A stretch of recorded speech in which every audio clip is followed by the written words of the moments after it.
I think we all take the DVD's success for granted. While yes, the picture quality was definitely the biggest selling point, one of the best aspects of the format aside from that were the supplemental features.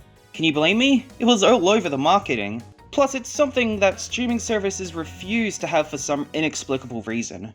Audio commentaries, behind the scenes, documentaries, bloopers, trailers, TV spots, sometimes from around the world, deleted scenes, Easter eggs, related shorts, photo galleries, music videos, sing-along Spanish lessons!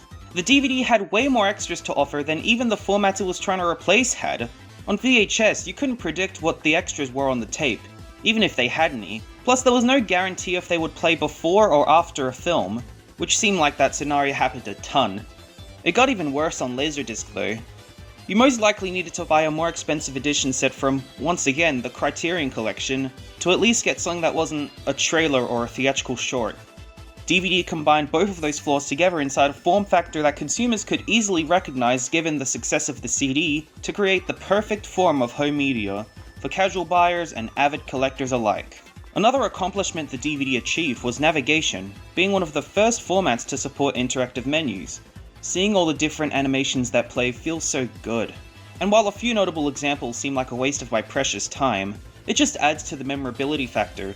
Take a look at the Simpsons season sets. Each menu has its own unique animation that correlate to the inlay, and even select moments from the episodes on the disc, sometimes being longer than 2 full episodes. But alas, the DVD introduced something new to the table alongside interactive menus, and it all begins in the year 2000. The PlayStation 2 had released 3 years after the DVD's launch and smartly used them to its advantage. It was the first video game console ever to use the new format and was reportedly the cheapest DVD player at the time. At Best Buy, the Toshiba SD2300 would have cost $300 US, while the PlayStation 2 also cost $300 US. But it also had the benefit of playing a large selection of games, so the DVD player part comes for free. It was a smart decision on Sony's part and for the buyer as well. But some employee at whatever company was putting their films on DVD decided, what if we mix the cutting-edge games of the new PlayStation 2 into this brand new innovative format that is eventually going to overtake VHS tapes in the following years? You see, this scenario didn't actually happen, but what I'm trying to tell you is that film studios put their own interactive games on DVD. That's it. Now, interactive games on a disc aren't a new thing for sure. Back in 1983, Cinematronics teamed up with legendary animator Don Bluth to create Dragon's Lair, which used the Laserdisc technology to screen fully animated cutscenes combined with predetermined actions. It wasn't really a game, as it was like watching a movie on a TV or imitating a character's movements with a D-pad, but it was popular enough to warrant a sequel and even a spin-off with Space Ace. The technology and gameplay style would even be adapted to other CD-based consoles like the Sega CD, Philips CDI, the 3DO, and even with DVD games, so we might as well get started with that right now. Let's start things off with one of the most well-known DVDs in terms of interactivity, Shrek 2. I still think this is one of the better DVDs out there. It really shows why people wanted the thing in the first place. You know, when the DVD menu is a parody of the Brady Bunch, you know stuff's getting real. This also has some very interesting special features to boot, like the technical goofs and the far, far away times, where you can catch up with the latest tabloids in the kingdom. Plus, you get a pretty killer feature too. But what about the reality TV series? American Idol, Arab Idol, Australian Idol, Bangladesh Idol, Cambodian Idol, Canadian Idol, Chinese Idol, Greek Idol, Idol Philippines, Idols, Indonesian Idol, Indian Idol, Italian Idol, Macedonian Idol, Malaysian Idol, Myanmar Idol, Nepal Idol, New Zealand Idol, Nigerian Idol, Pakistan Idol, Pop Idol, Superstar, and Vietnam Idol? That's right, American Idol, that show where many contestants sing their heart out to become the elusive idol of their respective country, or maybe even a laughingstock of the century. Amongst all of these versions of a massively uninteresting type of show is Far Far Away Idol, the only version of Idol that I bothered to watch in full. Being a parody of American Idol, it sets out what it needs to be. A parody of American Idol and nothing more. Seeing as the world of Shrek is already pretty well known for its pop culture references, it made perfect sense that this would eventually be made. Like its source material, Far Far Away Idol is hosted by Simon Cowell, and it's not a case of himself playing himself for absolutely no discernible reason whatsoever. He is literally playing himself in this. And while Paula Abdul and Randy Jackson didn't make the cut, Shrek and Fiona fill in as second and third judges. They'll both also get a chance to sing on the stage right in front of Simon, so we have judges judging themselves. Cool. It takes place immediately right after the events of the film, because what better way to follow a dance-off than with a sing-off? Out of nowhere, Simon shows up and Shrek says, The competition hasn't even started yet. Which immediately shows that neither of them thought of the competition early and could have easily declared the fairy godmother the winner if they actually did. The majority of the short consists of seeing various Shrek characters belt out in the song, most of them being pretty ironic to their characteristics. Donkey sings Disco Inferno because of the chorus, Prince Charming sings I'm Too Sexy because what else would he sing? Pretty standard stuff. At least Simon keeps his signature character up in strides. I'm hungry for some talent here. I couldn't agree more, Tinky. Hook, line, and stinker. Oh, what's next? A singing donut? I'm too sexy for my show. That was the artist formerly known as Prince Charming. Yeah, you go! Girl? Yeah, go girl and get an extreme makeover. You're then left with who you want the next idol to be, but don't expect too much. If you pick the main characters, be it Shrek, Donkey, or Puss in Boots, they eventually get to win, but every other side character, Prince Charming included, concludes in a plot twist that makes Parasite blush. In another sick burn towards the other characters, he then declares himself a winner, which inevitably began the great groan of 2004. No, you've got to be joking. Sorry, that is complete rubbish. Impossible, I won't allow it. Please, I don't think so. Sorry, I'm afraid you chose wrong. Ugh, now you're being ridiculous. That is just wrong. Nope. It's me, everyone! And that's pretty much it. The only other thing of note is that there was another way to vote for your favorite character. A now defunct website which also served as the gateway on the VHS release. They couldn't just do the fake out win with Simon here. But more recent versions of this short, like the version seen on Netflix and the Ultimate Shrek Collection box set, are like this. By the end of 2004 and the website domain had expired, the winner with the most votes turned out to be Doris, which was one of the characters that triggered Simon's impulsive plot twist. So did he win or did they win? One down, about 50 more to go. We might as well branch out with some variety, starting with the special edition DVD of Matilda. Getting right into the game brings us 3 different quizzes with varying styles of gameplay. Let's be honest, the only real gamey game in this package is this one right here, but it isn't really a game as it's more or less a gateway to the many scenes that Trunchbull got absolutely rocked in. The first of the 3 quizzes is more of a general quiz, and is the best one out of the lot. Not that any of the questions are connected to the movie or anything, it's only a general knowledge quiz. It could be the ominous sound that plays at the start of every question. It could just be these horrible voice clips they gave the teacher here. Antarctica, Owl died, London, a banana, Ohio, both. If today's January 1st, what will the date be in 5 months? Or China! Or it could just be the teacher looks like this on the title screen. Your guess is as good as mine. The second quiz is more educational, math and English. Geez, since when did DVDs become associated with learning? What kind of kid is going to bring their Matilda DVD to school just so they can play the Classroom Games game on the associated DVD? I don't want to learn, I just want to rot my brain. But if there's one word that the children desperately need to learn at the Cruncham Hole Elementary School, it's gotta be Chokey. The final quiz actually correlates to the film in a way. I'd say it was a quizified version of Spot the Difference because some of these photoshops are quite impressive for a basic little DVD game. Okay, pay close attention. This type of style was definitely one of the more popular types of quizzes. So many of these quizzes instructed you to watch the movie first in order to play the game. Like Cats Don't Dance! It's nice to know that the people working on this game added a continue button for a quick speedrun strategy. Easiest game yet? Anyways, let's jump back into the swamp with the original Shrek, which on its own is also a really good example of how early on companies were pushing the format not for the picture quality, but the extras. So let's take a look. First up, we have another quiz, moving on. Heading down to the DreamWorks Kids sub-menu, we have a bigger array of extras. Not sure why they're in here though, but it's a welcome option. This whole DreamWorks Kids section is something the company did with their releases for a good while. I'm not sure how they would get away with the option being on films made before Shrek. Like that'll ever happen! This disc is all about interactivity, rather than just being mostly quizzes. We have an 8-ball type game here where you ask the magic mirror various questions and it'll answer you. A Dress Up the Gingerbread Man game. Old MacDonald had a farm. That I have absolutely no comments about. A more adventure-y quiz where it just boils down to clicking the right doors and ladders. The aim is to rescue the princess, but the film clips that were chosen don't really correlate well with what's happening. Choosing a door that leads to a fail will most likely feature a film clip that shows the princess in some form, despite us not fully rescuing her yet. While the princess was behind us, what makes you think I screwed up? That is unless Shrek's organs spontaneously combusted. But undoubtedly, the best game on this disc is this. This is the character morph. You pick a head, torso, and legs from 4 different characters and create some nightmarish freaks in the process.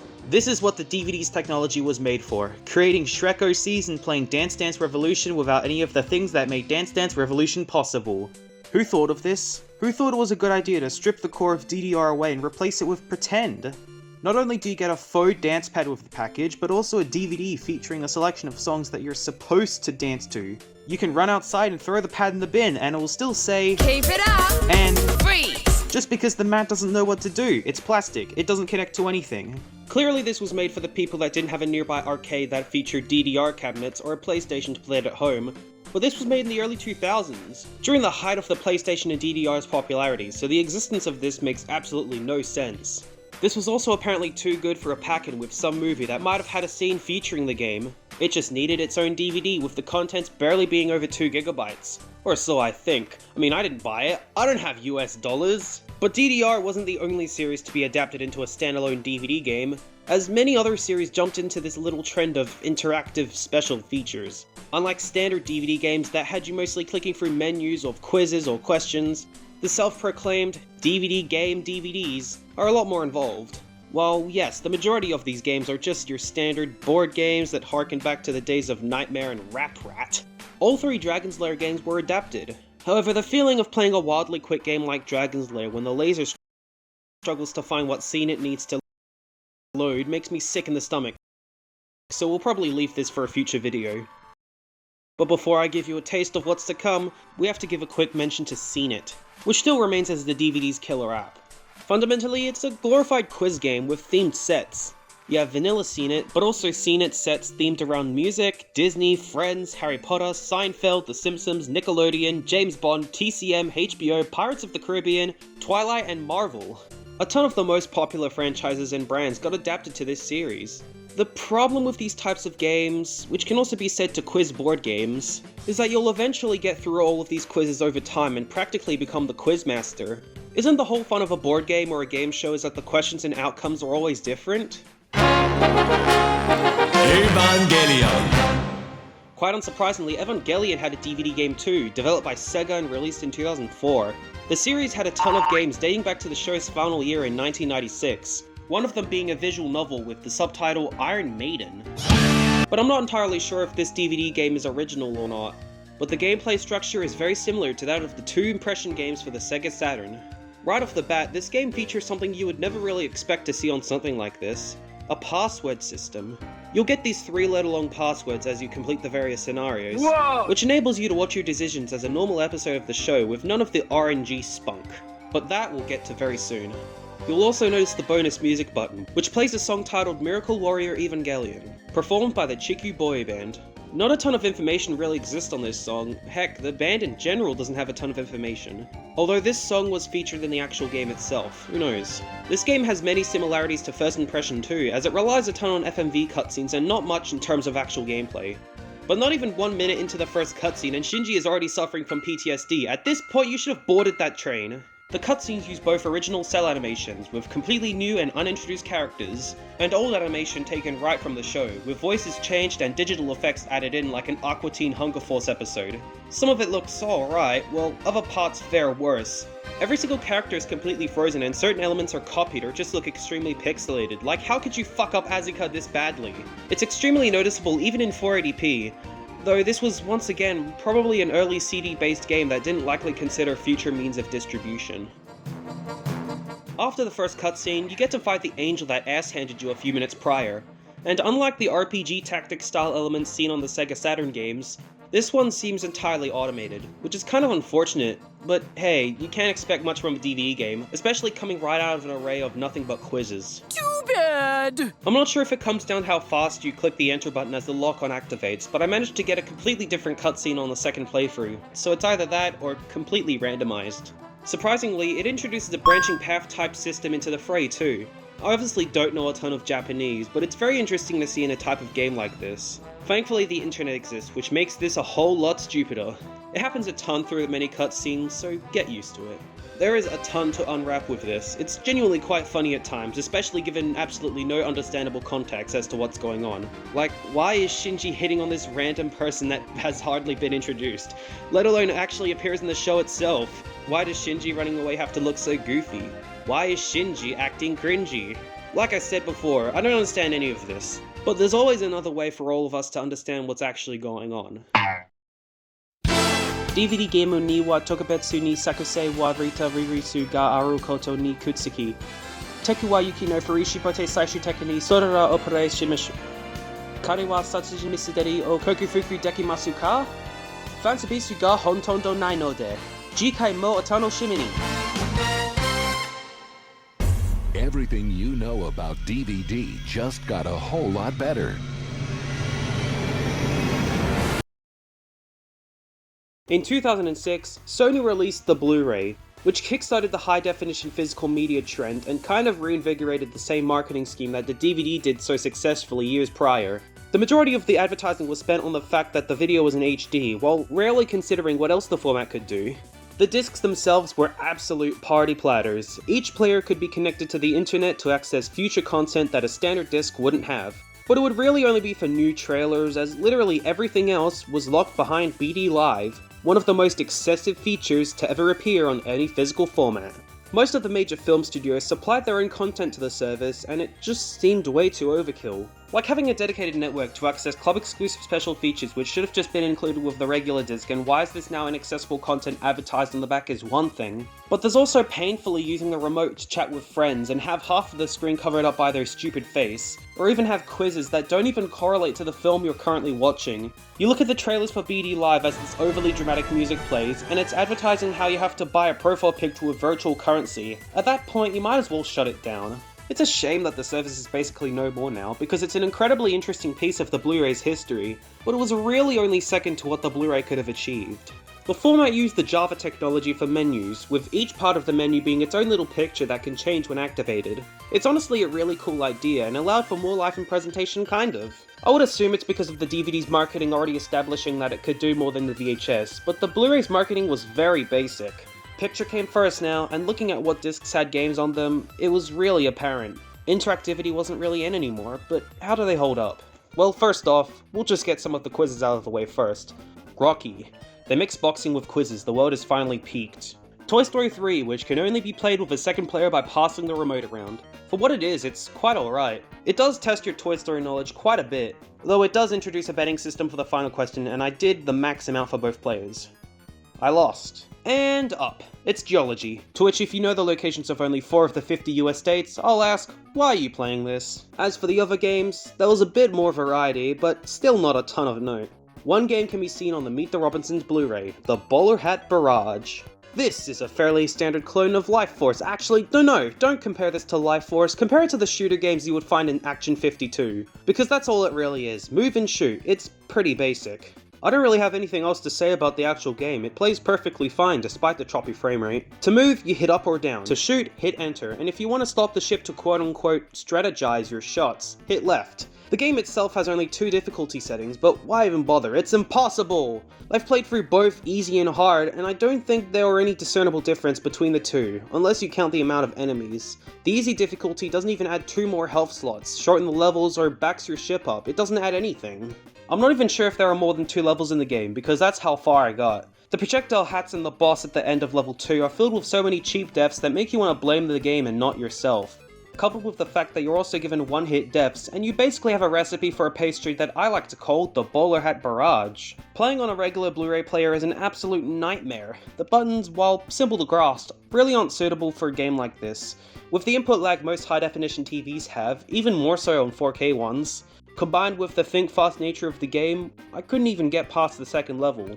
However, playing this game on a computer with a much more natural control layout really suits the game more, but that just begs the question of why they didn't just make this a flash game, if I can play it perfectly fine on the computer.